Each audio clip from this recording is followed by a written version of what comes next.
On continue notre petite étude sur toutes les bénédictions qu'on a reçues après qu'on ait accepté Jésus. On regarde depuis 10-12 messages qu'on a, puis on a encore d'autres à voir. Des bénédictions qui sont des choses qu'on ne voit pas tous les jours. On ne voit pas ça à l'œil nu, humainement parlant, dire que j'aurai plus d'argent dans mes poches. Mais dans le monde invisible, il s'est passé quelque chose. On est devenus des nouvelles créatures, mais on est des bénéficiaires de nouvelles bénédictions que Dieu, lui, nous a promis dans sa parole, puis que maintenant, nous les possédons. Chaque personne qui est née de nouveau a été rachetée, puis elle appartient au Seigneur. Puis le Seigneur prend soin de chacun de nous. Même si on ne s'en rend pas compte, même si on ne le ressent pas, même si on n'est pas en train de shaker et tomber à terre parce qu'on a été touché par le Saint-Esprit, tu peux être complètement sans feeling, sans rien, puis que Dieu est quand même avec toi parce qu'il l'a promis, puis qu'il est avec ses disciples, puis qu'il prend soin de nous. Aujourd'hui, l'aspect qu'on va regarder d'une de ces bénédictions-là qu'on a reçues en Jésus, c'est que Yeshua, le Messie, notre Sauveur, Jésus, il intercède pour nous. Si on pense à ce mot-là, ça a l'air d'être un mot compliqué, il intercède. Ça veut dire qu'il inter deux personnes, entre deux personnes. Intercéder, c'est comme si tu es entre les hommes et Dieu. Tu es entre les deux, mais tu fais un job. Tu es en train de faire quelque chose. C'est ça qu'on va regarder aujourd'hui. Le premier point qui a rapport à l'intercession, on parle de parler. Quand quelqu'un plaide en faveur d'un autre, comme un avocat, plaide pour un autre, c'est l'intercesseur. Il est entre le coupable ou celui qui se fait juger et le juge. Fait que l'avocat est dans le milieu, puis là, il explique des affaires pour intercéder, pour être entre les deux. C'est sûr qu'il fait ses demandes, lui, il dit qu'il veut que la peine soit le moins gros possible. Puis il y en a d'autres que des avocats qui sont là, l'avocat du diable, comme on dirait, qui accuse puis essaye de culpabiliser puis donner le plus de sentences possibles. Mais Jésus, lui, il est comme un intermédiaire entre nous puis Dieu. Puis c'est le seul intermédiaire, on va voir des versets qui disent ça, entre nous et Dieu. Puis lui, sa fonction, c'est de plaider notre cause individuellement. C'est fort, c'est super, parce que si tu n'as pas Jésus comme avocat pour te défendre, tu vas l'avoir comme juge pour te condamner. Fait que il faut absolument aller à Jésus demander pardon pour être sous son aile de ceux qui, lui, va protéger. Le chemin ouvert par le Messie nous permet de bénéficier des prières de notre Sauveur. Quand on dit des prières, ce n'est pas des récitations, là, qu'on ne parle pas de récitation. Prier, c'est demander. Jésus est devant le trône, devant son Père, puis il demande des affaires pour nous. Il prie pour nous. Il demande des prières, il demande des choses pour qu'on soit béni, qu'on soit protégé, qu'on soit guidé, qu'on reçoive des bonus dans nos vies. Vous êtes-vous déjà arrêté à réfléchir sur l'efficacité des prières du Seigneur? Est-ce que Jésus, quand il priait, que ses prières étaient passées, puis ça passait dans le vide, puis qu'il n'y avait rien qui se produisait? Dans la Bible, là, quand tu vois que Jésus priait, il était toujours exaucé. Toujours. Quand il était sur la terre, il a même dit lui-même, puis il l'a confessé dans Jean chapitre 11, le verset 41. Ça, c'est dans l'histoire de la parabole. C'était pas une parabole, c'est un fait vécu. Il y avait une personne qui était morte, puis elle avait été exposée toute, puis là, ça faisait 4 jours qu'elle était dans le sépulcre. Ça veut dire que ça faisait plus que 4 jours qu'elle était morte. Ils ont dit qu'elle sentait déjà. Puis Jésus a dit ôter la pierre. Ils ont ôté, là, dans Jean 11, verset 41, ils ôtèrent donc la pierre, où ce que la personne morte était. C'était un des amis à Jésus. Et Jésus leva les yeux en haut et dit, « Père, je te rends grâce de ce que tu m'as exaucé. » Jésus, là, il est en train de demander à son Père de ressusciter le mort qui puait déjà. Est-ce que Jésus a été exaucé? Oui. Jésus continue dans sa prière, il dit, « Pour moi, je savais que tu m'exauces toujours, mais j'ai parlé à cause de la foule qui m'entoure, afin qu'ils croient que c'est toi qui m'as envoyé. » C'est là qu'il a dit, « Lazare, sort », puis Lazare est sorti, puis il était tout avec ses bandelettes encore. Toum, toum, toum, toum, toum. Il est sorti, il était vivant. La puissance de Dieu s'est manifestée en réponse de la prière de Jésus. Est-ce que Jésus, c'est quelqu'un qui est exaucé dans ses prières? Jésus a dit lui-même qu'il était toujours exaucé. Toujours. Sur terre, là, pendant que Jésus marchait, vous le savez que c'est le seul qui n'a jamais commis de péché. Jésus demeurait toujours sous le regard de Dieu son Père parce qu'il faisait toujours ce qui était agréable à Dieu. Il ne péchait point. C'est pour ça que les regards de Dieu étaient toujours sur Jésus, puis étaient toujours exaucés. C'est ce qui est dit dans Jean chapitre 8, le verset 29. Jésus a dit, « Celui qui m'a envoyé est avec moi. » Jésus dit, « Celui qui m'a envoyé », ça veut dire, Jésus venait du ciel. Là. Il a été envoyé par Dieu le Père, puis Dieu le Père était toujours avec lui. Il dit, « Il ne m'a pas laissé seul, parce que je fais toujours ce qui lui est agréable. » Il y a une leçon quand même à tirer de ce texte-là. Si un chrétien veut sentir ou veut goûter ou entendre la voix de Dieu régulièrement, puis ressentir sa présence, puis être assuré, puis de voir les choses se placer dans sa vie, puis être exaucé dans ses prières, mais il faut imiter Jésus en s'efforçant de vivre une vie qui est agréable à Dieu le Père. Parce que quand on pêche, c'est sûr que le diable, pas le diable, Dieu le Père n'est pas content. Le diable, lui, est content, mais pas Dieu le Père. Mais ce qu'il faut regarder, là, on veut parler de l'efficacité des prières de Jésus. Ces deux textes-là nous disent qu'il est toujours exaucé, puis il y a toujours la faveur de Dieu le Père parce qu'il marche toujours d'une manière qui est agréable à son Père. Jésus, il était toujours exaucé. Ça, il faut se le dire, puis il faut le savoir. Fait que quand on demande de quoi, il dit, Jésus, on va le voir dans une de ses promesses, il dit, je le ferai. C'est Jésus qui va le faire. Notre Sauveur passait beaucoup de temps en prière, surtout lors des situations importantes. Sur la terre, tu le vois, à tout bout de champ, qui est en train de prier. Là, le verset qu'on va regarder, c'est quand il était pour choisir ses 12 apôtres. Ça nous dit, il a passé la nuit à prier. Il passait des nuits entières dans prière à son Père quand il y avait des décisions importantes à faire dans sa vie, comme choisir les 12 apôtres. Dans Luc 6,12, ça dit, « En ce temps-là, Jésus se rendit sur la montagne pour prier. Il y passa toute la nuit à prier Dieu. » Wow. Quand le jour parut, il appela ses disciples et en choisit 12 auxquels il leur donna le nom d'apôtres. On voulait encore comprendre puis approfondir de l'idée que Jésus, tout ce qu'il faisait, il passait les choses en premier en prière. Peu importe les grandes décisions, les petites décisions, même quand il parlait, il était à l'écoute de son Père pour entendre les révélations de son Père. Puis il dit, moi, je fais que ce que je vois faire au Père. Il y avait les révélations parce qu'il était connecté avec le Père. Sa relation est au point que son Père l'aimait tellement qu'il dit, voici mon Fils bien-aimé en qui j'ai mis toute mon affection. Dieu le Père aimait son Fils, puis il avait toujours ses regards sur lui, puis il était toujours exaucé. Dieu lui révélait des visions dans le monde invisible, par Jésus, pour voir même les attaques de l'ennemi.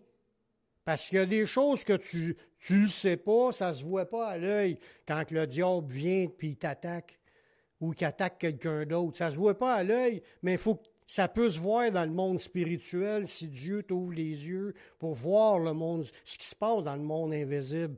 Parce qu'autour de nous, il y a des anges de Dieu qui sont là pour nous protéger, tout ça, mais il y a aussi des anges qui se sont rebellés contre Dieu, ce qu'on appelle le diable et ses démons. C'est des anges qui appartenaient à Dieu, mais se sont rebellés, puis ils font le trouble dans le monde, puis ils influencent le monde, ils donnent des idées au monde, puis là, si Dieu ne te le révèle pas, tu ne le vois pas. Mais Jésus, lui, le voyait, parce que son Père révélait les choses cachées pour qu'il puisse intervenir en prière. Ça nous dit dans le passage de Luc chapitre 22, c'est quand que le diable avait réclamé d'écraser Simon-Pierre, l'apôtre Pierre. Le diable avait réclamé de le cribler comme le froment. Cribler, passer au crible, c'est l'écraser. Pour qu'il sorte la farine du grain de blé, là, il passe dans une meule qui l'écrase, puis qui récupère la farine. Le diable voulait l'écraser pour pouvoir le pulvériser puis l'éliminer en tant qu'apôtre. Mais Jésus a compris ça parce que son Père il a révélé puis il a vu ça, ce plan-là du diable. Puis Jésus s'est mis à prier pour Pierre. Dans Luc 22, 31, ça dit, le Seigneur dit, Simon, Simon, ça c'est Pierre, Satan vous a réclamé pour vous cribler comme le froment, mais... Il y a un mais, là, puis c'est ça le plus important de la phrase. Le mais que j'ai prié pour toi. Jésus priait pour ses disciples, pour les aider à avoir la victoire dans leur vie. Pierre ne peut pas dire « J'ai réussi à combattre le diable, puis je l'ai vaincu ». Non, c'est pas lui. C'est que grâce à la prière de Jésus qu'il a pu faire quelque chose, puis là, de sortir de ce crible-là. Parce que ça ne l'a pas empêché de passer au crible.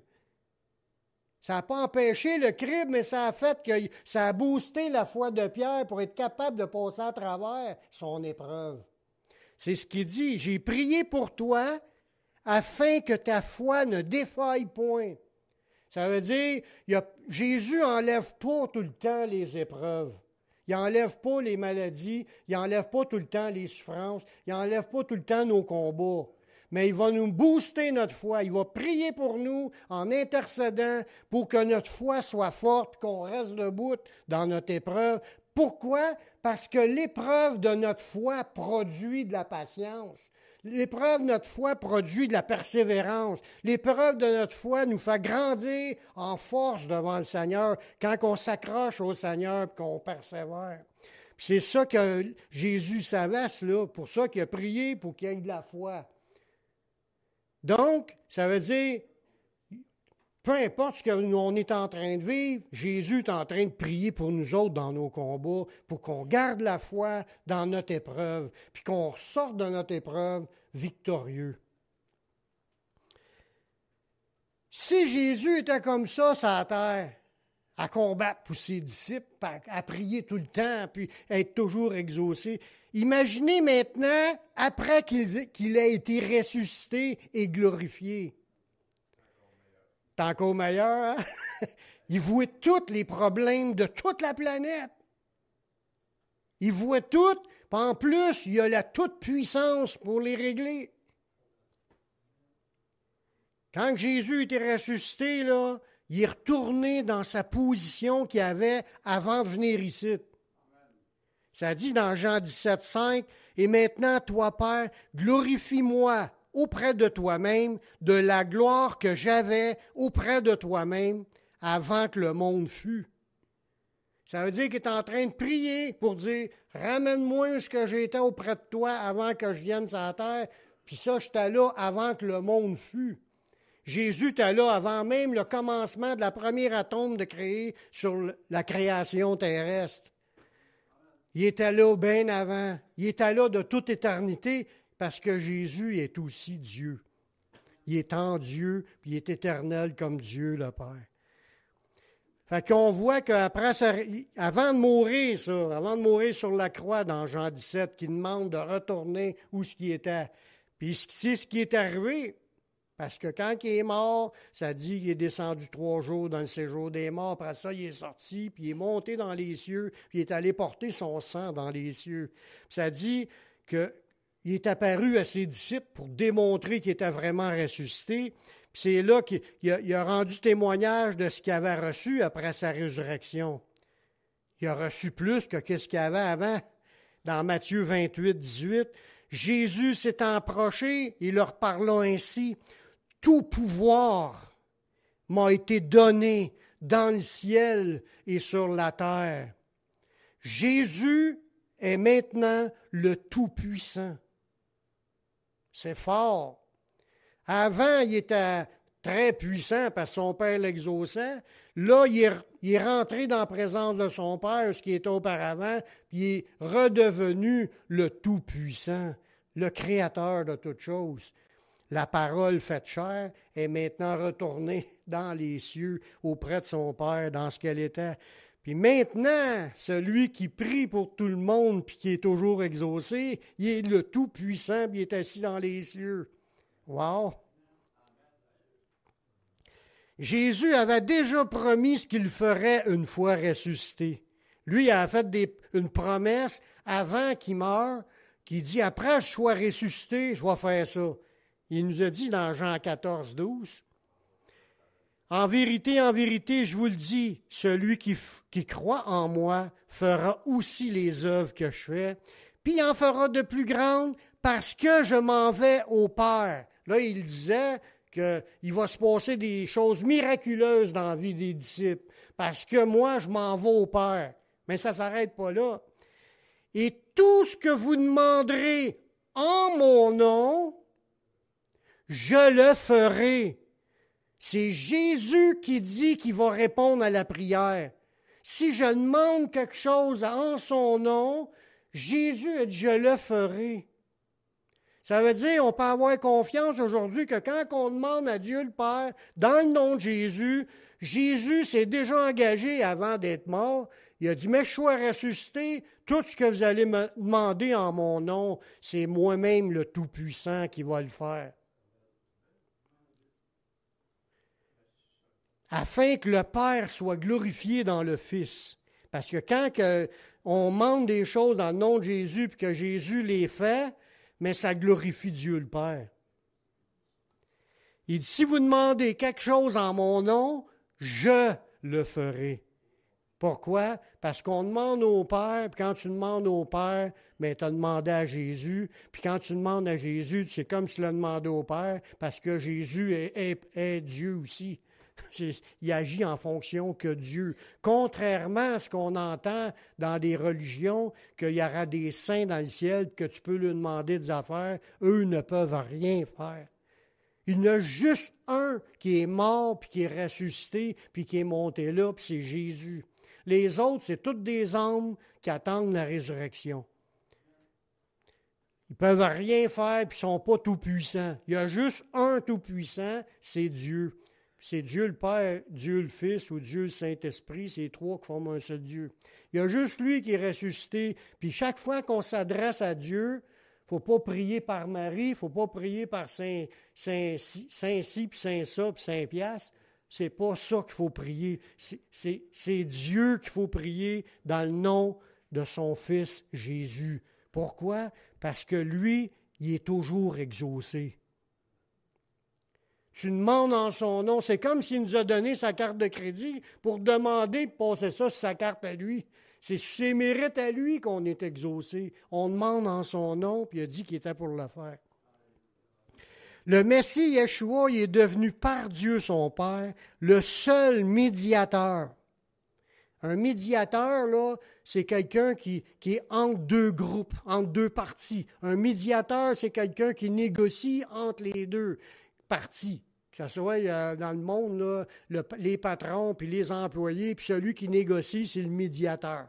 Ou le gouvernement puis un groupe qui demande quelque chose, celui qui négocie, c'est un médiateur. Jésus, c'est le seul médiateur qui est appointé par Dieu pour être l'intermédiaire entre Dieu et les hommes. Le Messie Yeshua est devenu par Dieu son Père le seul médiateur, qui veut dire intermédiaire entre Dieu et les hommes. On voit ça dans 1 Timothée 2,5. Car il n'y a qu'un seul Dieu et aussi un seul médiateur entre Dieu et les hommes, c'est Jésus-Christ.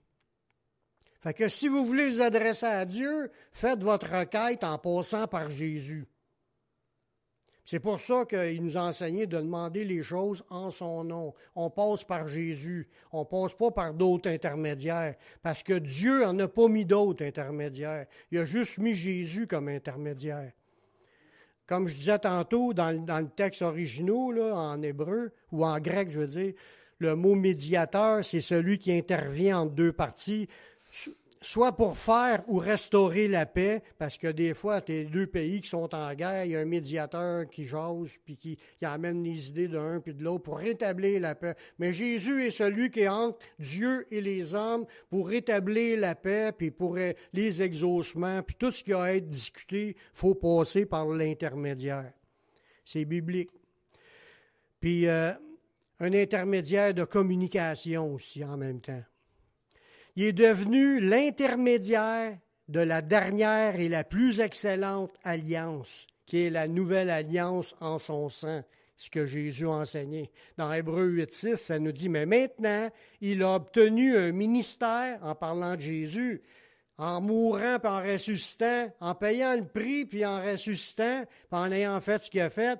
Il a reçu un ministère d'autant supérieur qu'il est le médiateur d'une alliance plus excellente. C'est un nouveau ministère d'être le médiateur, d'être entre les deux. Il a été établi sur de meilleures promesses. Parce que là, c'est des promesses qui sont garanties par le médiateur lui-même. Les prophéties annonçaient que le Fils serait le souverain sacrificateur pour l'éternité. Dans la Bible, dans l'Ancien Testament, ça l'annonçait que le Messie serait le souverain sacrificateur. Pour vous mettre dans le contexte, dans l'Ancienne Alliance, il y avait des sacrificateurs. Les sacrificateurs, leur travail, c'était des intermédiaires entre les hommes et Dieu. Mais dans le temple de Dieu, à Jérusalem, il faisait les sacrifices, là. Fait qu'il y a quelqu'un qui voulait être pardonné, il amenait son taureau, il amenait un agneau, il amenait des tourterelles, il amenait des affaires, des animaux pour être offerts en sacrifice à Dieu. Mais la personne ne pouvait pas offrir le sacrifice elle-même. Il fallait qu'elle passe par un sacrificateur, puis lui, le sacrificateur prenait les animaux, puis il fallait que ce soit des animaux purs, bien sûr, pas malades, pas des bêtes chétives, des bêtes aveugles ou avec des maladies. Des bêtes tough de quoi pour être pardonné, il fallait que ce soit un animal pur, sans tache, ni ride, ni rien de semblable. Là, il offrait au sacrificateur l'agneau, puis le sacrificateur faisait une cérémonie, il tuait l'agneau, il récupérait le sang, puis il allait apporter le sang dans le lieu saint, le sacrificateur. Tous les sacrificateurs de la tribu de Lévi, c'était leur job de servir dans le temple, mais aussi de faire des sacrifices. Il y avait une gang qui était des sacrificateurs. Mais il y avait un souverain sacrificateur. Le souverain, c'est le chef de tous les sacrificateurs. C'est le principal au-dessus de tous les autres. Puis lui, ça nous dit qu'une fois par année, il prenait du sang, lui-ci, avec des sacrifices, puis il allait offrir ça dans le lieu très saint. Parce qu'il y avait une séparation dans le temple. Il y avait le lieu saint où les sacrificateurs allaient, puis il y avait le lieu très saint qui était en arrière du voile. Le voile qui a été déchiré quand Jésus a expiré. Mais le souverain sacrificateur entrait une fois par année dans le lieu très saint pour aller porter le sang pour pardonner ses péchés et les péchés du peuple. Puis les prophéties ont dit que le Messie deviendrait le souverain sacrificateur, mais pour l'éternité. Celles de la loi de Moïse, ça changeait à tous les ans. Selon la classe qui était, il y avait des différences entre les sacrificateurs, puis il y en a un à chaque année un nouveau qui allait là, puis c'était lui qui devenait le souverain sacrificateur, tandis que Jésus, il est devenu le souverain sacrificateur, mais pour l'éternité. Puis lui, ça ne changera jamais, c'est le seul qui est devenu l'intermédiaire au-dessus de tous les sacrificateurs. Puis, ça dit que les prophéties dans Hébreux 6.20, là où Jésus est entré pour nous comme précurseur, ayant été fait souverain sacrificateur pour toujours, selon l'ordre de Melchisédek. Lui était dans une autre lignée de sacrificateurs, puis il est devenu le sacrificateur pour l'éternité. C'était le travail du souverain sacrificateur, comme je vous expliquais tantôt, d'entrer une fois par année dans le lieu très saint pour aller présenter le sang d'un sacrifice pour le pardon de ses péchés puis des péchés du peuple. Une fois par année. C'est ce qu'on voit dans Hébreux 9:6. Or, ces choses étant ainsi disposées, les sacrificateurs qui font le service entrent en tout temps dans la première partie du tabernacle. Ça, c'est dans le lieu saint. Et dans la seconde, c'est le souverain sacrificateur seul qui entre une fois par an, non pour y porter du sang qu'il offre pour lui-même, mais non sans y porter. Ça veut dire qu'il portait du sang pour lui et pour tout le peuple, une fois par année. Puis Jésus est devenu le souverain sacrificateur. En ayant porté son sang à lui, le sang du Messie, du seul qui était sans péché, il était présenté à Dieu le Père dans les lieux célestes. Y a-t-il quelque chose de plus encourageant que de savoir que nous avons un souverain sacrificateur miséricordieux et compatissant auprès du Père, qui nous comprend puis qui veut notre salut? Puis en plus, ce souverain sacrificateur-là, il est tout-puissant. Dans Hébreux 4:14, ça dit « Puisque nous avons un grand souverain sacrificateur qui a traversé les cieux, Jésus, le Fils de Dieu, demeurons fermes dans la foi que nous professons, parce qu'il est souverain sacrificateur pour nous. Car nous n'avons pas un souverain sacrificateur qui ne puisse compatir à nos faiblesses. Au contraire, il a été tenté comme nous en toutes choses sans commettre de péché. Approchons-nous donc avec assurance du trône de la grâce afin d'obtenir miséricorde et de trouver grâce pour être secourus dans nos besoins. Ce Dieu-là, il y a entre nous et lui un intermédiaire qui a été placé là par Dieu pour être le souverain sacrificateur. Il est le Tout-Puissant, puis il prie pour nous. Il intercède pour nous. La Bible dit que le Seigneur est ressuscité, puis il continue à intercéder pour nous. Dans Romains 8:33, ça dit « Qui accusera les élus de Dieu? C'est Dieu qui justifie. Qui les condamnera? Christ est mort, bien plus, il est ressuscité, il est à la droite de Dieu et il intercède pour nous. » C'est qui va nous condamner si on a quelqu'un, le Tout-Puissant, qui prie pour nous, puis qui intercède, puis qui veut nous emmener avec lui? Dans son intercession pour nous, il plaide notre cause comme un avocat. Dans 1 Jean 2:1, ça dit « Mes petits-enfants, je vous écris ces choses afin que vous ne péchiez point. » Et si quelqu'un a péché, nous avons un avocat auprès du Père, Jésus-Christ le juste. Jésus y intercède en plaidant notre cause comme avocat. Le mot avocat, attendez un instant. Il a pris le meilleur, puis c'était le seul en plus. Il n'y a pas grand choix. Le mot avocat que là dans la phrase, c'est paraklétos. C'est le même mot que le Saint-Esprit. C'est le mot grec pour désigner avocat ou c'est le mot qui a été traduit par Saint-Esprit. Le Saint-Esprit, c'est le paraclète. C'est lui qui est là pour notre aide, pour nous plaider pour nous secourir. Puis Jésus, c'est lui-ci appelé ce même mot-là. Il est l'avocat, il est celui qui nous aide, qui prend soin de nous, qui plaide notre cause pour qu'on se rende. C'est la même affaire. Dieu le Père, Jésus puis le Saint-Esprit, c'est la même affaire, puis ils ont le même but. Il veut qu'on rentre dans la vie éternelle. À cause qu'il demeure éternellement, il peut exercer son rôle de souverain sacrificateur et continuer de sauver et d'intercéder pour nous. Dans Hébreux 7, 24, ça dit, mais lui, parce qu'il demeure éternellement, il possède un sacerdoce qui n'est pas transmissible. C'est aussi pour cela qu'il peut sauver parfaitement.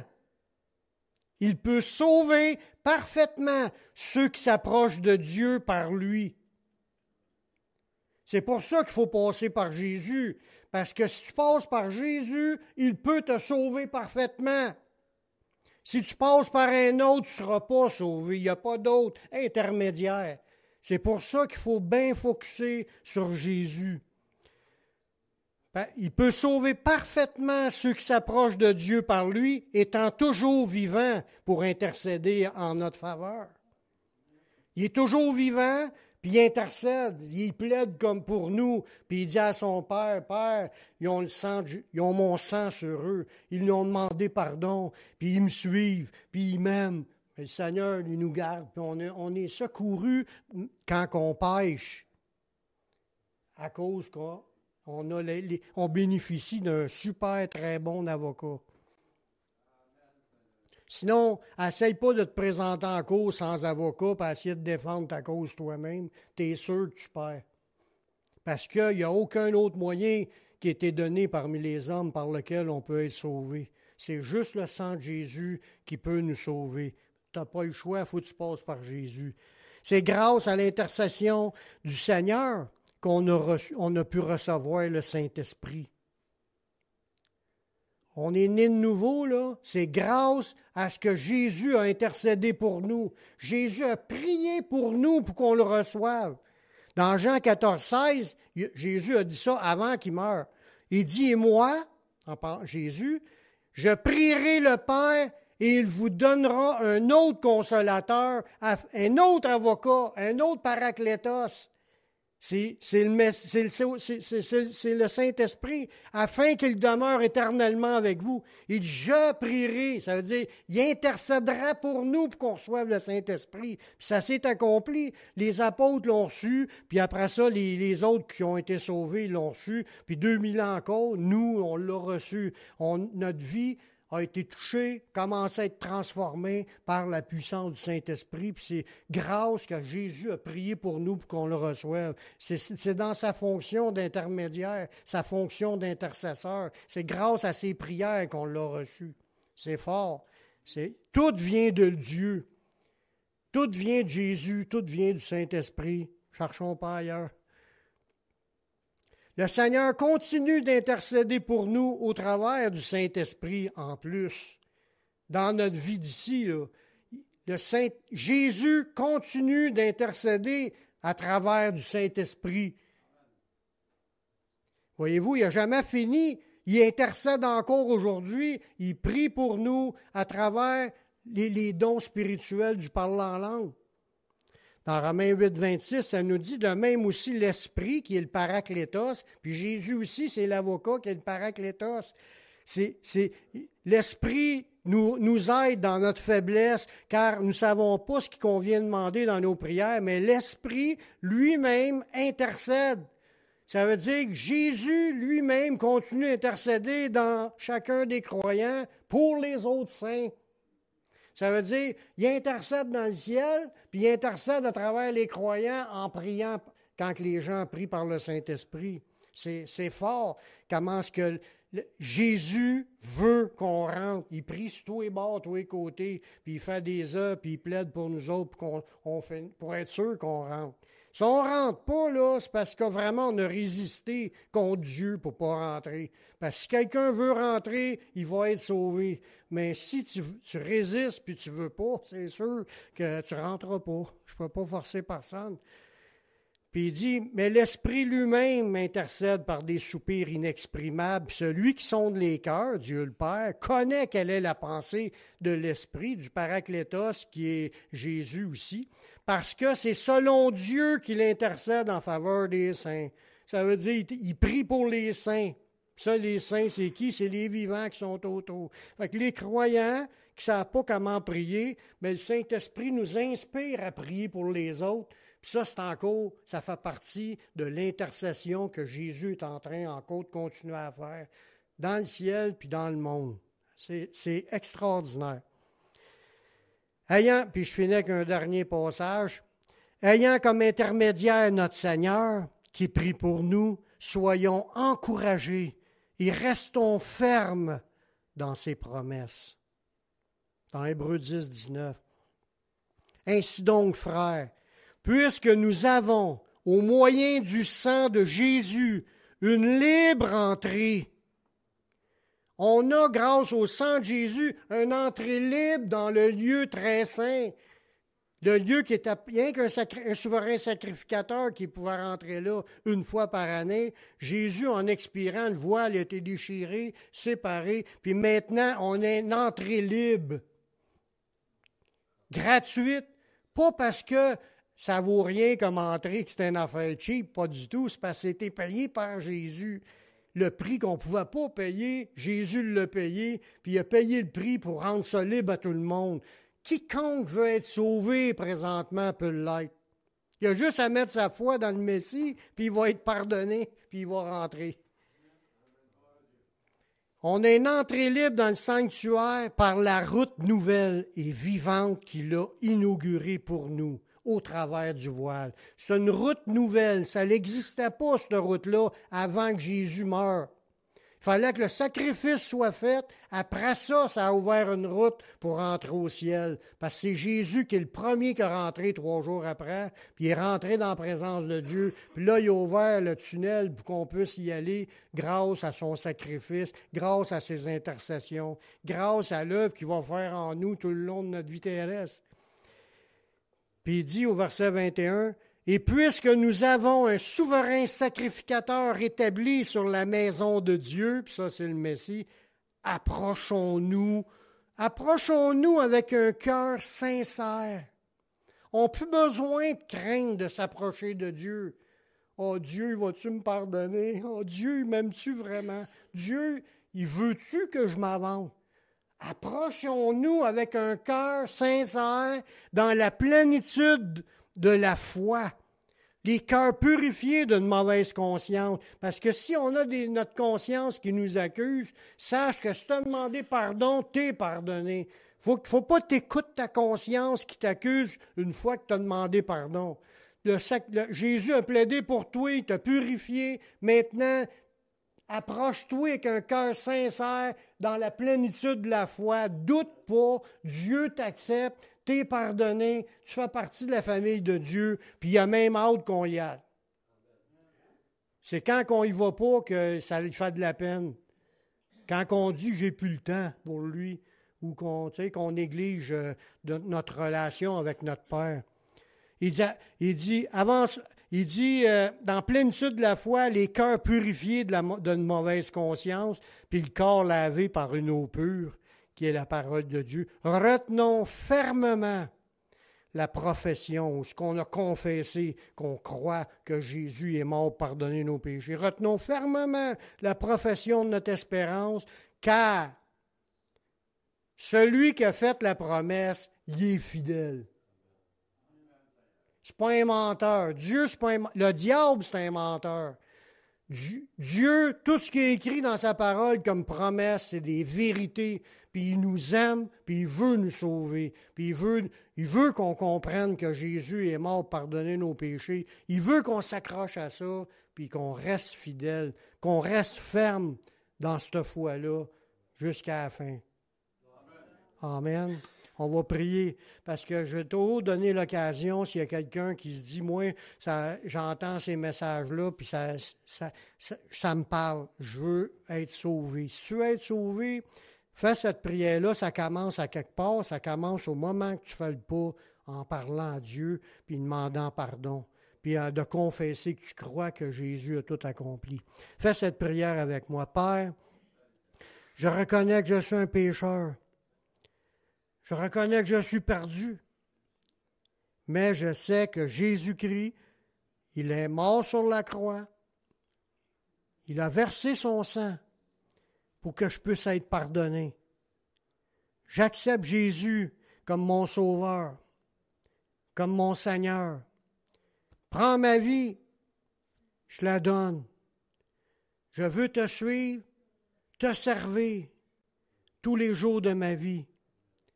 Et donne-moi ton Saint-Esprit pour qu'il me conduise dans la voie de la vie éternelle. Amen. Amen. Si vous avez fait cette prière, sachez que Dieu l'a entendu, puis Dieu a pardonné tous vos péchés. Marchez par la foi. Croyez en les paroles du Seigneur, puis restez accrochés à Jésus. Puis un jour, on se retrouvera dans la vie éternelle. Amen.